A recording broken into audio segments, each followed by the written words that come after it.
आज जानेंगे राम और रावण की अमर की कहानी, जिसमें अमर एक तरफ नशा है और दूसरी तरफ अमर आशा और प्रेम की मार्ग दिखाए। यह कहानी दो योद्धाओं की है, जिसमें एक की अंत होने वाली है आरंभ रावण, और दूसरी ओर जिसका आरंभ का कोई अंत नहीं, हनुमान। कहानी की शुरुआत में हम एक जंगल को देखते हैं, जिसमें एक मां किसी को ढूंढ रही होती है, अपने पुत्र को इधर उधर खोज रही थी। दरअसल इस माता का नाम अंजना था। वह अपने पुत्र हनुमान को जंगल में ढूंढ रही थी। इधर हनुमान जी अलग अलग रूप में इधर उधर खेल रहे थे। तभी हनुमान जी अपने सामने असली रूप में आ जाते हैं। ये देखकर उसकी मां बहुत खुश हो जाती है। अब देखते हैं इधर दूसरी तरफ को, जिसमें एक पुरुष और बालक तलवारबाजी कर रहे थे। ये बालक उसे पुरुष को हरा देता है। दरअसल इस बालक का नाम। तभी हनुमान जी अपने मां से कहानी सुनाने के लिए कहते हैं। अब इधर देखते हैं रावण और उसके पिता को, जो कि रावण पूछ रहे थे कि आज क्या सिखाओगे बाबा। उसके बाबा जी बताते हैं कि आज अमृता की कहानी बताऊंगा। दरअसल दोस्तों, ये दोनों तरफ कहानी सुना रहे थे। ये कहानी अमृता की है, जिसमें बहुत साल पहले सभी देवताएं असुरों के पास गए और उन्होंने उन्हें कहे कि आज क्यों ना हम सब मिलकर सागर का मंथन करें और उनमें से अमृत निकाले। वही अमृत जो कोई भी पीने से वह अमर हो जाए। फिर असुरों भी मान गए और सभी मिलकर नागराज वासुदेव की मंदार पर्वत पर मंथन करने लगे, जिससे प्रकट हुआ अमृत। लेकिन भगवान विष्णु जी को यह ज्ञान था कि अगर असुरों को यह अमृत मिल जाता तो वह तीनों लोकों में आतंक मचा देते। उन्होंने असुरों का ध्यान भटका दिए और सभी अमृत देवताओं को दे दिया। यह कहानी सुनकर हनुमान जी बहुत जोश में आकर कहते हैं, मैं तीनों लोकों में कभी अंधकार नहीं होने दूंगा। अंधकार की होगी हार। और इधर रावण के पिताजी कहते हैं कि हमसे बहुत बड़ा पाप करने से रोक दिए, नहीं तो अनर्थ हो जाता। यह बात सुनकर रावण बहुत क्रोधित हो जाता है और कहता है, पाप तो उन्होंने क्या है धोखे देकर, उसका दंड उन्हें अवश्य मिलेगा। उसके बाबा समझाते हैं कि उसका हकदार उसी को मिलना चाहिए जिसे उसका उपयोग करना आता हो। रावण क्रोधित होकर कहते हैं कि मेरे और मेरे मां के भी अंदर असुरों की खून है और आप यह सब बातें कर रहे हैं। अगर देवताओं ने हमें ठगा नहीं होता तो हम भी उनकी तरह हम भी अमर होते। रावण क्रोधित होकर अपने बाबा से कहते हैं कि उसका बदला वह अवश्य लेगा और फिर वहां से चला जाता है। अब इधर देखते हैं माता अंजना को, जो उसे एहसास होता है कि कोई उसे पुकार रहे हैं। हनुमान जी पूछते हैं, क्या हुआ मां? तभी उसकी मां बाहर जा हाथ जोड़कर माफी मांगती है कि उसके पुत्र नादान है, उससे गलती हो गई होगी। वह अभी बच्चा है, उसे अपनी शक्तियों का अंदाजा नहीं है, उसे माफ कर दीजिए। इंद्र जी बताते हैं कि अगर मैं ना होता तो यह बालक सूर्य को निगल ही गए होते। माता अंजनी इंद्र जी से माफी मांगते हुए कहती हैं कि बस इसे एक बार सूझ समझ आ जाए। इंद्र जी कहते हैं कि उसे उस दिन तक आने तक ऐसे संकट से दूर रखना होगा, इसलिए हम देवताओं का निर्णय है कि उसकी शक्तियां छीन ली जाएं। माता अंजना कहती हैं कि उस शक्ति के बिना मेरा पुत्र कुछ भी नहीं है। फिर इंद्र जी भी उन्हें समझाते हैं कि उसके पुत्र के पास एक और शक्ति है जो उसे कोई भी नहीं छीन सकता, उसकी पवित्रता। उसकी शक्ति तभी आएगी जब उसे पूरी तरह समझ आ जाएगा और उन्हें उन शक्तियों के घेरे से मुक्त कर किया जाएगा। और इसी तरह हनुमान जी का शक्ति छीन लेते हैं। और इधर रावण क्रोधित होकर एक गुफा की ओर जाने लगता है और मन ही मन क्रोधित होकर सोचता है कि अगर अधिकार मांगने से ना मिले तो उसे छीन लेना चाहिए।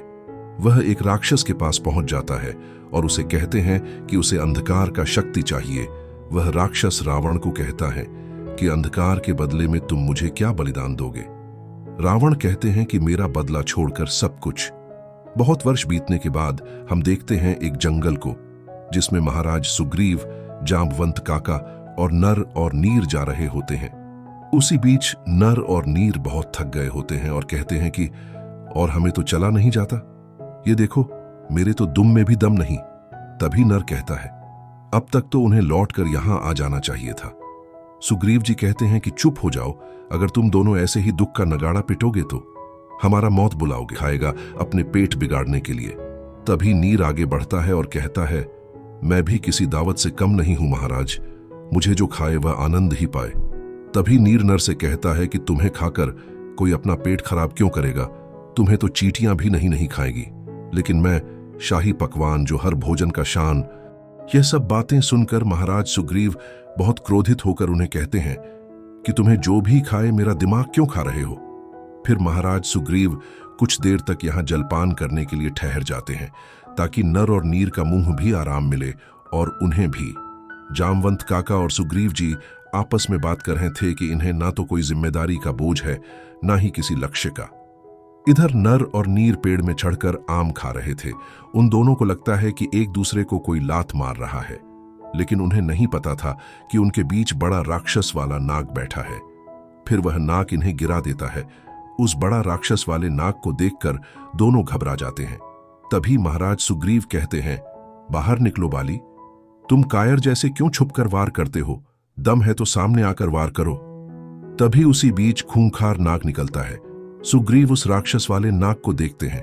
उसे निपटने के लिए चला जाता है, लेकिन वह नाग भी कम नहीं था और सीधे सुग्रीव को नीचे पटक देता है। तभी उसी बीच तेजी से एक गदा हवा उड़ते हुए सीधे नाग को पड़ता है। वह गदा पड़ते ही वह नाग घायल हो जाता है और इसी तरह हनुमान जी की एंट्री होती है। महाराज सुग्रीव पूछते हैं कि कहां गए थे इतनी देर से। हनुमान जी कहते हैं कि अगर जल्दी आ गए होते तो मजा कहां आता महाराज। अगर पहले आ जाता तो मैं सारा मजा अकेले ही लूट लेता, आपके हिस्से में कुछ नहीं आता। फिर सुग्रीव उठते हैं और उसको मार कि इन जैसे तुच्छ राक्षस के मुंह लगना ठीक नहीं है। अगर आशीर्वाद दो तो मैं ही इसे खत्म कर देता हूं। फिर हनुमान जी अपने महाराज सुग्रीव का आशीर्वाद लेकर उस नाग को मारने के लिए जाता है। अब हनुमान जी उस नाग को पहले चकमा देते हैं, लेकिन नाग उसे झट से लपेट लेता है। ये देखकर महाराज सुग्रीव कहते हैं कि अगर मदद चाहिए तो बताओ, मैं यहीं पर खड़ा हूं। महाराज ये क्या कह रहे हैं? इस छोटी सी रस्सी की टुकड़े करके उसी पर लपट दूंगा। और फिर हनुमान जी उस नाग के कब्जे से निकलते हैं और सीधे अपने गदा से उस नाग को जोर से देता है, जिससे वह एक ही बार में खत्म हो जाता है। अब महाराज सुग्रीव कहते हैं कि चलो अब हो गया हो तो चलते हैं आरष्यमुख। अब निकलते हैं, लेकिन उससे ही लग जाता है। और नर कहता है कि अगर यह सांप मेरे सामने आ गए होते हैं तो उसे इतना टुकड़ा करता कि। महाराज सुग्रीव कहते हैं कि किसके, उसके या तुम्हारे? फिर हंसते हुए नर आता है और कहता है, यह डरपोक क्या मार पाएगा? नाग मारना तो कोई मुझसे सीखे। महाराज सुग्रीव कहते हैं कि पहले चुटकुले मारना सीख, फिर नाग मारना। सभी आरशी मुख पहुंच जाते हैं, जिसमें अभी जामवंत काका को कुछ एहसास होता है कि कोई जंगल में आया है। महाराज सुग्रीव पूछते हैं, कैसे मनुष्य? आज तक कोई इस जंगल में आया नहीं, और मनुष्य कैसे आ गए? जामवंत काका बताते हैं कि वस्त्रों से सन्यासी और शस्त्रों से योद्धा। लेकिन इधर महाराज सुग्रीव को लगता है कि यह उसके भाई बाली का ही कुछ षड्यंत्र रचा है ये सब करने के लिए। उसी बीच में उसके 3 और योद्धा कहते हैं कि उसके हमला करने से पहले हम ही उन्हें खत्म कर देते हैं। फिर हनुमान जी कहते हैं कि अगर उनका बाली से कोई संबंध ही नहीं हुआ तो चलते फिरते भटक गए होंगे इस जंगल में। हम कर देते हैं उनके हमला करने से पहले, क्योंकि तुम जानते हो बाली कैसा हद तक जा सकता है। हनुमान जी कहते हैं कि जानता हूं महाराज कि वह कैसा महाराज है जो आपने ही क्रोध में घमंड का शिकार। आपका भाई जैसे भी हो, आप उनके जैसे नहीं हो। मैं देख कर आता हूं कि वो मनुष्य कौन है। तभी जामवंत काका हनुमान जी को एक वस्त्र देता है ताकि वह मनुष्य किसी वानर को देखकर घबराए ना और गलती से राक्षस न समझ बैठे। अब इधर जंगल में श्री राम जी और उसके भाई लक्ष्मण को देखते हैं जो लकड़ी इकट्ठे कर रहे थे।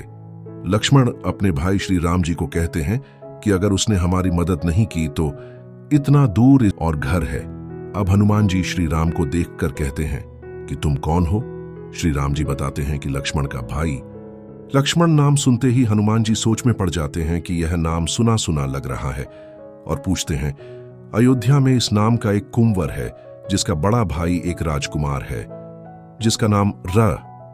तभी श्री राम जी कहते हैं कि अयोध्या में अब ना तो कोई राम है और ना ही कोई उसका बड़ा भाई। श्री राम जी कहते हैं कि आपकी तपस्या भंग करने के लिए माफ करना। हनुमान जी राम जी की बाट को देखकर कहते हैं कि वस्त्र तो सन्यासी जैसा है, लेकिन अस्त्र एक राजकुमार जैसा। शांति के बदले तुम कुछ और भी खोज रहे हो। लक्ष्मण जी बताते हैं कि सुग्रीव जी को खोज रहे हैं। हनुमान जी कहते हैं कि उस वानरों का सम्राट, उसकी दर्शन पाकर क्या करोगे?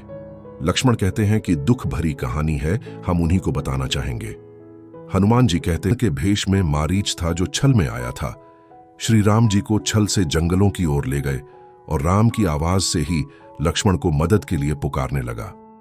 जब यह आवाज माता सीता सुनी तो लक्ष्मण जी को मदद के लिए विनती करने लगी और लक्ष्मण जी माता सीता की कहने पर जंगल की ओर अपने भैया श्री राम को बचाने के लिए चले गए। जब दोनों उस कुटिया के पहुंचे तो कोई नहीं था। उन्हें पता चला कि उनका अपहरण हो गया है, एक राक्षस जो उन्हें एक विमान में ले जा रहा था।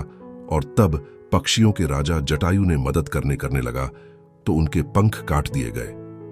जटायु की आखिरी शब्द हमें इसी रास्ते पर ले आई और रास्ते में गवांधा नामक को लड़कर उसे उसके श्राप से मुक्त किया।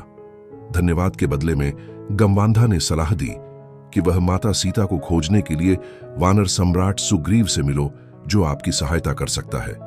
यही थी हमारी कहानी। अगर समझ गए हो तो बता दीजिए सम्राट सुग्रीव का पता। हनुमान जी कहते हैं कि उसे पहले से कष्ट है और एक और कष्ट गई, और फिर हनुमान जी उन्हें अपना परिचय देते हैं कि वह हनुमान है, और फिर श्री राम जी और लक्ष्मण को सुग्रीव के पास ले जाते हैं। इसी तरह यह एपिसोड खत्म होता है। मिलते हैं अगले एपिसोड में। अंत तक देखने के लिए धन्यवाद।